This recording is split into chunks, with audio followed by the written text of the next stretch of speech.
over. It's time for Gutbuster Radio. The legend T. James Logan talks with independent pro wrestling stars from around the world. Gutbuster Radio. When it comes to outspoken people, I've got to say, I was a tiny bit intimidated going into this one, but in the end, what a fascinating subject to interview. Today, our women indie wrestler, the Great Cheyenne. Great Cheyenne out of the Chicago area, sat down and talked to me, and we talked about, well, just some of the things that I've always wanted to ask an indie woman wrestler. And I got to tell you, folks, at the end of the interview, I was a little bit thinking maybe, I was too familiar. Maybe I asked questions that someone who had known her better or longer should have asked, but she was very frank and very open, and we got to talk about not only some of the good things, but maybe some of the few ugly things that bubble under the surface in indie wrestling for females. Here we go, the Great Cheyenne. You're listening to Gutbuster Radio with the legend T. James Logan. Gutbuster Radio. Today, I have on a female wrestler who I've heard a lot about in the United States. I'm talking about the Great Cheyenne. Cheyenne, welcome to the show. Hello, thank you for having me. I appreciate the opportunity to be on your show. Thank you very much. Not a problem. It's a pleasure for us to have you. I have seen matches of you. I've read about you, and I want the fans to get to know a little bit more about you. First of all, how long have you been wrestling for? I started in 2000. Officially had my first match in 2001, and I'm from the Chicago area, so I've been doing this pretty much almost 14 years now. So I gotta ask, and I ask every guy this, but every female I ask, it makes me even more curious, is what on earth would draw you into a living where you get hit, punched, and kicked? What brought you into the world of wrestling? Well, to start from the beginning, I grew up on the west side of Chicago in a little village in Pilsen. So when you say west side of Chicago, I think that explains enough. Just getting to school and getting back home on a regular basis every day was always an event. So you grow up having to fight to defend yourself, and then one day it's like people expect you to just be settled down. It doesn't happen. When I was in my early 20s, I started doing martial arts. I took 6 years of Taekwondo. I have a red belt in Taekwondo. And then it's just been my nature to fight, I guess, probably from a young age, like 10 or 11, because I had to. And I learned to do it well. I survived my neighborhood, and it's just something that it's kind of inherent. It's kind of part of you after that much going through all that. So I did martial arts, and then I had a couple friends who were doing the wrestling, and they kept asking me every day, why don't you come? You'd be excellent. You're focused, and you're something else, and you would be great in wrestling. So after 3 months of constant badgering me, I said, okay, let's try it. And I just fell in love with wrestling. I was hooked. I quit martial arts, and I think wrestling it has so many aspects to it that are so immersing that it's just a wonderful sport, and I just fell in love with it. Ever since, I've been doing it since 2000. Did you watch a lot of wrestling as you started to transition into training? Were you starting to watch wrestling, and what kind of wrestling were you exposed to? Well, I'll tell you, I had watched wrestling from the early years, like the Hulk Hogan era, the Mick Foley, the Van Vader. I mean, I remember seeing Bruiser Brody when I was a kid. I didn't watch it all the time, but when I did have a chance to watch it, I loved sitting there and watching it. Luna Vachon, Bull Nakano, like they really impacted me and had me sitting there just enamored watching it. And when I was doing martial arts and my friends were asking me if I wanted to come and try it, it just never had dawned on me that I could do wrestling too. So I just went with an open mind and said, okay, I'll try and go train with you guys. And I've always loved theater. I've always loved, acting and the whole athleticism that wrestling entails. when you make it yours, it's so many varied things. It could be aerial, it could be ground wrestling, it could be, mixed martial arts. Like, it could be such a different combo of theatrics. It's like a soap opera for men, but it's a violent, dramatic soap opera. It's just the coolest thing ever. And I think that from my point of view, every other sport is a game, but wrestling is life. And when you translate your psychology from the ring to your life, you get to learn such great skills on how to overcome, how to adapt, and how to just execute a good way of achieving things in life. And to me, wrestling has helped me with that relative mindset in life in itself. So I have just this huge respect for wrestling, and I just fell in love with it. And ever since then, I've always tried to watch it. I've always tried to improve what I do and have a huge integrity in the parts that I have when I do it. So I just really fell in love with it, honestly. I mean, I haven't even had a solid relationship with a man because, like, wrestling has taken, like, the helms of every aspect of my life, probably, Yes. Tell us a bit about the training aspect of wrestling itself. Who did you train with? Who got you started in wrestling? Well, I wasn't fortunate enough to start out with any names. I've been in Chicago for most of my time. I started out at Windy City, but I didn't like the lack of respect they had for women wrestlers there, so I only lasted there for 2 months.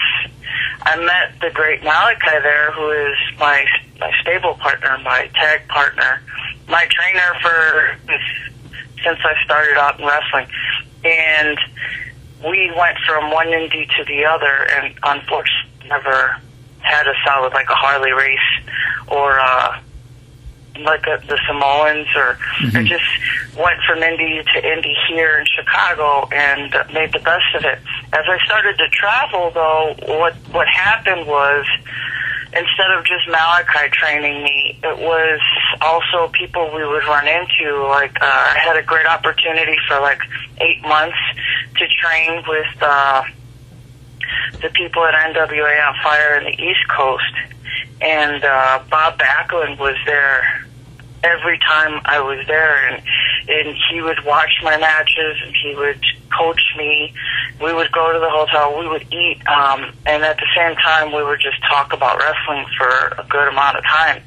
So I was fortunate that he would critique, he would give me feedback, he would watch my matches, and he took it very seriously. And for me, that was like a golden ticket. For me, I was just in awe of the time I spent out there. Tony Atlas was there as well a few times. Apollo from Puerto Rico. I had some input from some pretty reputable wrestling people along the way, and I think traveling is really important when you do this wrestling, because if you stay in one area, it's almost like just taking one form of fighting and never incorporating another form of fighting to create a new form of what you do. Mm-hmm. I think that the styles that different areas have and the styles of different people that are basically Hall of Famers has so much that it can give to an individual as a wrestler, and I've been fortunate enough to have a lot of that. Kevin Von Erich was another one. When I went to Harley Race and wrestled at WLW for probably a good amount of like 2 or 3 months, Kevin Von Erich was there, and I'll never forget one of my matches, because I lost all 6 matches to Stacey O'Brien, but I will never forget the moment after one of those matches, Kevin Von Erich came out to me and he gave me a big hug, because I ran out to the outside because I was super sweaty and I was excited, adrenaline rushed, and he just ran out behind me and gave me this big hug and said, "How dare you try and work me and Harley and make us believe you're from hell." He gave me this big old hug. "That was an awesome job, girl. That was an awesome job." That to me was like, I didn't lose any match. I just won the best. This was the best match ever, because you never imagined that one of the Von Erichs would come and congratulate you on a work well done. So and even in the face of losing that match, it was just, see, the experiences like those are what has made my character become what you see now when I go into the ring and when I leave the ring.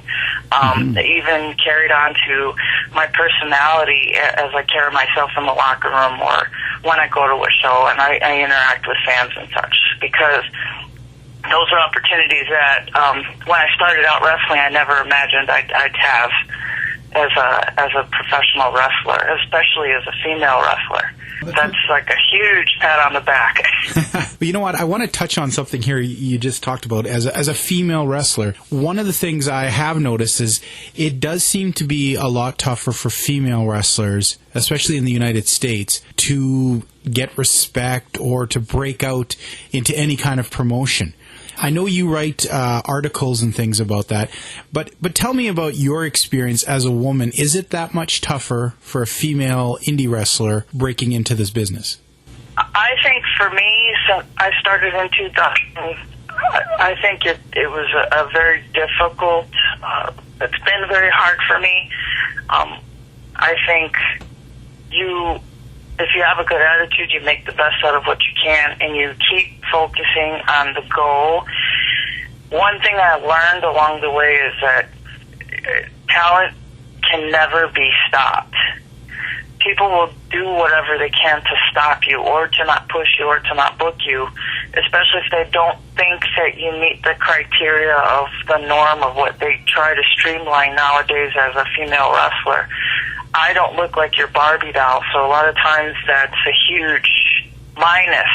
But what I've done is I've just tried to focus on my time in the ring, my character, my promo skills, the meat of the situation, because in the end, once you've overcome all the hurdles, true talent can't really be stopped, because somebody somewhere is going to notice something, and you'll end up going somewhere, and hopefully more places than not. But it's definitely a difficult business for females, because there's from indecent proposals to the fact that there's not as many girls as there are now.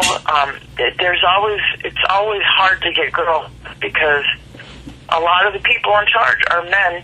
And as good as there are many female wrestlers, a promoter doesn't want to pay for a female wrestler, then they just keep booking men. And then so you'll have somebody like me that wanted to wrestle all these years, and like most of my career, I've wrestled men because I refused to go home without wrestling. And a lot of times they would put me up against a 200-pound, 300-pound, big 6'5" guy, thinking I was going to run away and say, no, I can't do it. And I just said, okay, is he ready? Because I'm coming in there and I'm going to do what I got to do. And, they would be shocked because, well, what is she doing? Then you have the situation of when Shimmer started, they would say they can't book you because they need you to have footage with females. Well, but most of my career I've been wrestling males. So I still haven't gone to Shimmer, but that's fine, because I've gone and had tours to Southeast Asia on numerous occasions, and I kind of feel like when one door closes, it's just a clear fire away for the universe to tell you that's because you belong like 20 miles away in front of a crowd where you're going to truly inspire some pretty intense people who need to be inspired. So I don't ever look at it like, sure, sometimes we got down times, but I just try to keep moving forward and look at the goal. I think there's a lot of reasons why women's wrestling suffers. The one thing we know always sells is sex. It's always going to sell. It's one of the top billing industries, period. It's like even before you put wrestling into the mix. So that being said, there's always going to be that market, and that is always going to have a direct interference into the business that we do, which is like myself is wrestle, or someone like Sarah Del Rey. It's like we wrestle, and we don't want to come across as a sex object or a female that's attractive. We want to go in there and we want to wrestle, but you're always going to have that aspect of the business. So, like I said, I go back to this whole thing all the time where I just like put, you know, how the horses have blinders. I just put these blinders on my sides of my eyes, like in my mind, and I just say, you know what? Let me watch some wrestling. Let me watch some, you know, Boozer Brody. Let me watch Mildred Burke. Let me just go watch some footage, and then let me go try and do this. And I also train in the gym, calisthenics, and I lift weights. So I have a pretty diverse training program that I'm so used to already that I just go and I focus on bench pressing more. That way, if somebody dead weights me in the middle of a match, I can always heave-ho them, and I can still get them up. Mm-hmm. And the match can still continue with the integrity that I initially had intended it to. So, like, I always try to put myself where I need to be because there's so much in the business that can distract you from it. And it's tough in itself, so I try to just keep my mind on track. Keep my mind on track. That's all I could tell for other girls, too, for them to maybe focus on, is to try and stay on a track, because there's different things that are in the business that are always going to make it hard for a woman to wrestle. And one of them, I wrestle for a Lucha Fed here. It's a pretty stable, pretty well-established Lucha Fed called Arenas de Chicago. And I've had their title for a good 2 solid years now, and this is my 3rd reign with the title. And every time I wrestle men because they don't want to pay to bring women from Mexico, or they don't want to pay what a female independent wrestler locally would require for a payday. So I'm stuck wrestling guys, and this is just, to me, it's just, I just sometimes just scratch my head and think, why is this happening? Because they keep hiring, like, all these other guys, and they pay prime dollar for some of these male wrestlers, but they can't have one female match. Yikes. With 2 girls that are decently paid, and it's like, okay, I'm getting paid rather well, but I've already been established in the Fed. Mm-hmm. So they're going to keep me around because I've already earned the fans, and I've already established what I can do.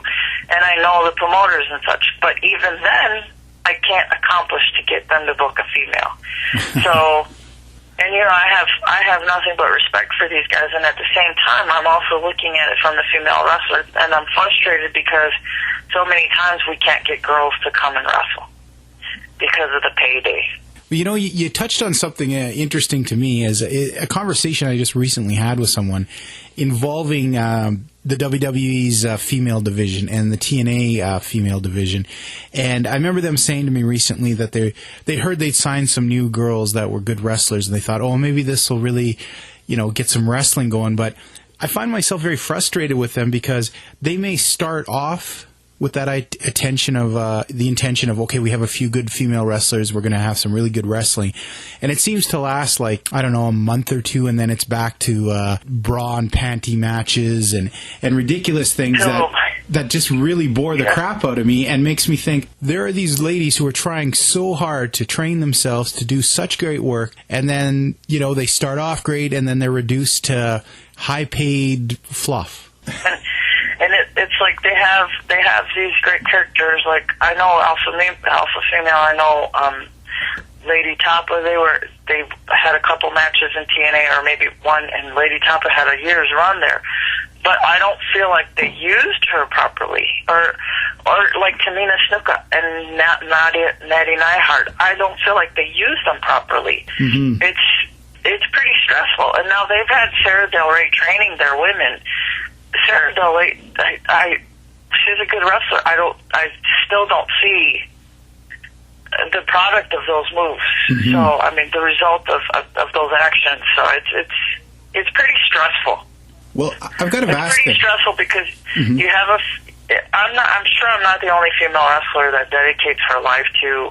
Like, I go to work and I have a shoot job. I come home, mm-hmm. I eat, and then sometimes take a nap, and then I go to the gym and I lift. And then I have other days where I train in the ring, and that's even when I'm not as active. I haven't been as active since December because I had a knee injury. but I still keep my training pretty stable and pretty solid. I'll just stay away from the injury as much as possible, but I'm still in the gym and I'm still doing things. And it's basically like your life is all about wrestling, but wrestling doesn't allow your life to justify all the work that you've put into it for you to be able to do what you're putting so much effort into. Mm-hmm. It can be pretty stressful, but I guess that's why they say when you love something, it doesn't feel like work. You just do it because you love it. It's like a bad boyfriend.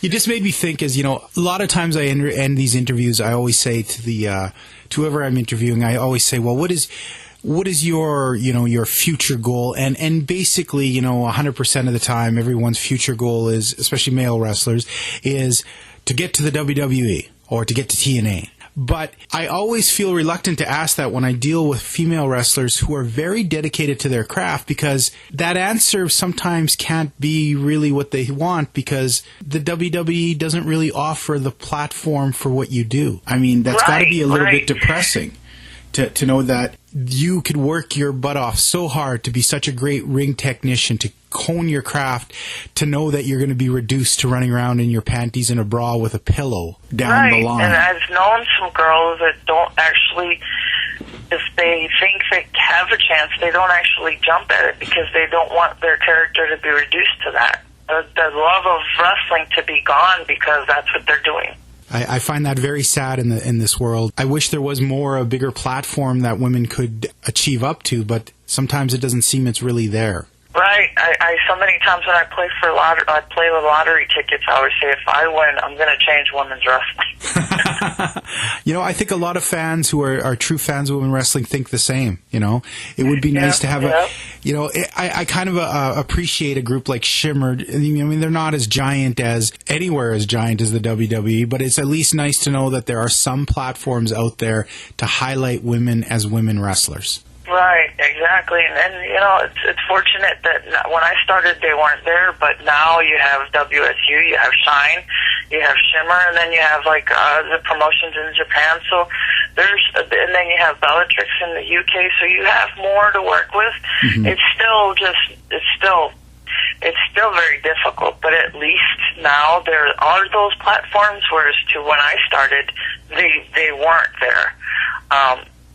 When I think of wrestling and the future, mm-hmm. a lot of times people ask, what are my goals? Well, of course my goals are lofty, and as much as possible, and be in a comfortable situation. All I have to do is wrestle, not work a 40-hour-a-week job, and then do everything, try to squeeze in my love of what I want to do and the rest of the hours I have. But I guess what I kind of see as a very realistic goal for me is to travel and see the world with it, because you can be paid well wrestling, and traveling is awesome as well. And you can get your name out there too when you travel and you wrestle. So you gain a lot of experience traveling and wrestling in different areas. I think wrestling is the one sport that you can take anywhere in the world, no matter the demographic, the socioeconomic status, the age demographic. It doesn't matter where you go. You could go to the hills that are dirt roads. You could go to the most wealthiest neighborhoods, and you can get a good crowd of people to be fans of wrestling and enjoy an awesome show. You can gather an awesome crowd.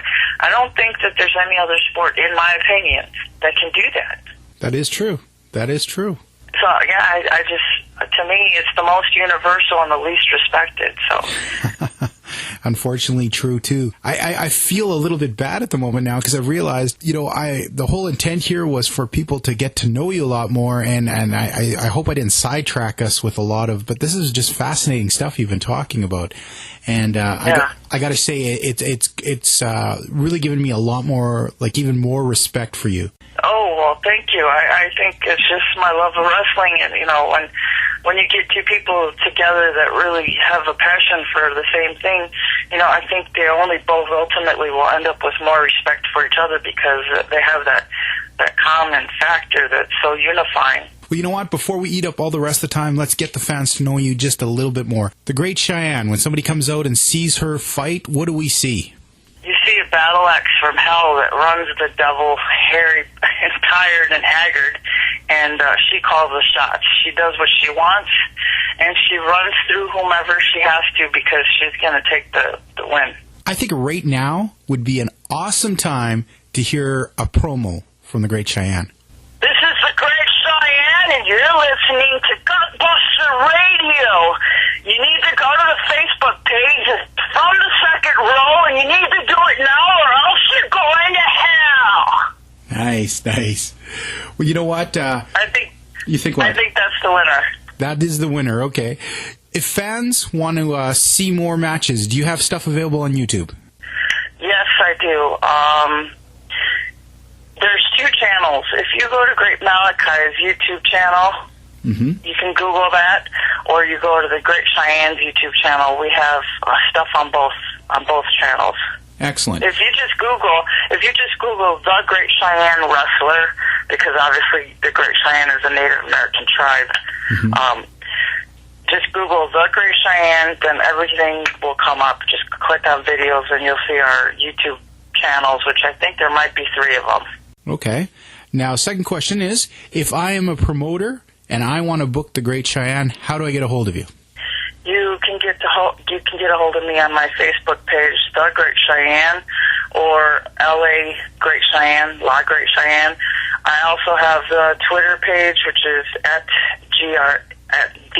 GR8 Cheyenne. You can also email me at gr8cheyenne@yahoo.com, and you can get a hold of me through either of those avenues. I also have a LinkedIn page, which is also the Great Cheyenne. We had a great time talking, and there just seems like there is so much more that I'd love to talk to you about. So I think we'd love to have you down the road, talk with us again. It was a really fun time tonight. Thank you. I appreciate it as well. I could talk hours about wrestling. I think all dedicated people to wrestling would probably agree with you. So, folks, that is the Great Cheyenne. She's a wrestler out of the Chicago area. Throw out some of those promotions that you're wrestling for right now. ABC Lucha Libre. I've been wrestling for Ultimate 8 Pro down in Tennessee. MLW, which is Magnificent Ladies Wrestling, and various multitude of other promotions. HCW, Holy Havoc Wrestling in Southern Illinois. So there's various federations that I wrestle for, and looking to go back to the East Coast as well for other promotions out there too. Well, excellent. Fans, there you have it, the Great Cheyenne. Cheyenne, any one last thing you want to say to the folks out there before you leave? Well, I'd like to tell my fan base that I appreciate their support. Ultimately, I never forget them. I've had my injury, and I've kind of been a little bit inactive lately, but I'm looking to come back in the near future. I actually have some bookings later this month and coming into August. So I think I'm healing up pretty well, and I want to take a moment to say the ultimate of gratitude to my fans, because even though I haven't been wrestling as often as I usually do, they've been so supportive, and I've had things come through the line as well as interviews and some honorable mentions from some other different websites and so forth. That it's really nice to see the support coming in, even when you're taking a little bit of time off. It really focuses. It channels my passion to just keep going no matter what, just overcome the injury and just get back in there and start up. It makes me excited to go back again. So I appreciate my fans, my support, my promoters, and everybody who's been an active part of what I do. Thanks a lot, guys. Well, there you have it, folks. The Great Cheyenne on another edition of Gutbuster Radio. Gutbuster Radio. There you have it, folks. Another episode of Gutbuster Radio. Look forward to seeing you next week. In our next episode, we have the Chief out of Kula and out of Vancouver area, Bambi Hall. So, folks, we're in for a fun one next week. We'll see you there. In the brave new world of internet media, it is important to hire the best team to enable you to reach your customers and share your story.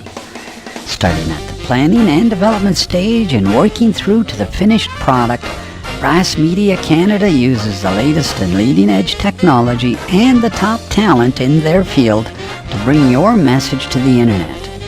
You can find us on the web at www.brassmedia.ca. You're listening to Gutbuster Radio with the legend T. James Logan. Gutbuster Radio.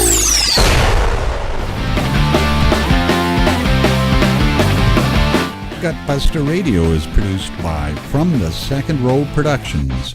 For show notes, links, and other great independent pro wrestling radio shows, visit our website at www.secondrow.ca. Executive producer for Gutbuster Radio is Thomas Little. Gutbuster Radio is hosted by the legend T. James Logan. Gutbuster Radio is copyrighted and cannot be used in whole or in part without express permission from the Second Row Productions. Sharing is okay via our website or through our Facebook page. Don't forget to like our Facebook page at From the Second Row. Post-production services are provided by Brass Media Canada, who specialize in web content creation. Let Brass Media Canada put you and your customers into conversation mode. Find out more at www.brassmedia.ca. From the Second Row Productions and Gutbuster Radio would like to thank the independent pro wrestling stars who take time to talk to us. Show your support for independent pro wrestling by attending live shows wherever you are. Always remember, you can play football, soccer, hockey, and rugby, but you can't play wrestling.